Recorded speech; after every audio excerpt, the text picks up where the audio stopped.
The Lumber Baron is a really interesting film. When I was watching this, I was thinking that it felt like a low budget film that was actually achieving things. When I looked into it, I was rather impressed because according to IMDb, it has a budget of $245,000, which sounds like a lot, but for a feature film, it definitely isn't.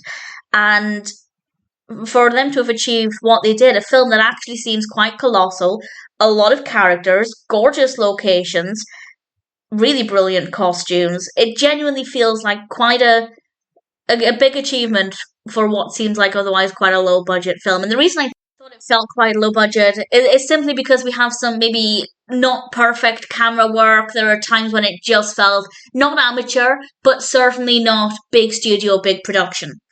And that kind of made me think, okay, maybe it's not got the biggest budget, maybe it's a smaller studio, but at the same time, it's still done on a grand scale. And I think that that's really, really impressive. As for the story itself, I rather liked it too. The film was released in 2019. It's directed by Barry Andersson. It's written by Karen R. Hurd. And we have a cast including Joseph Bezenek as Daniel.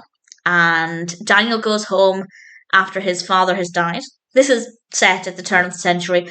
And he goes home after his father has died and has to try and help save the family's lumber business.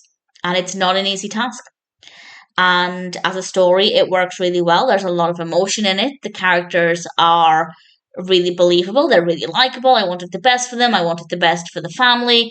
And in general, as a story, I found it to be quite a satisfying experience.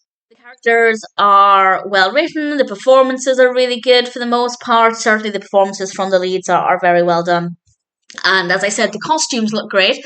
I don't know how accurate they are, but certainly they look good. They add to the atmosphere. We have some really beautiful locations. Visually, it is a really stunning film. As I said, there are bits and pieces of camera work here and there that are maybe not the strongest, but nothing distracting. Certainly not too bad. Generally, the camera work is good. We have some really lovely music as well. And I have to say, they have successfully made it look like a bigger budget film.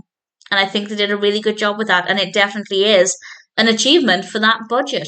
So, all things considered, The Lumber Baron is quite an impressive film. I really enjoyed the experience. I thought it was a really interesting watch. It's quite an easy watch for the most part, but there are times when there's maybe a bit more emotion. The emotion's a bit more on the surface. But for the most part, it's a pleasant experience, quite a relaxing experience, very easy to be transported back in time, to feel like you're there, to feel like you're on the journey with these characters. It's an enjoyable film, and if it sounds like the kind of story for you, then I'd say The Lumber Baron is one that's certainly worth watching.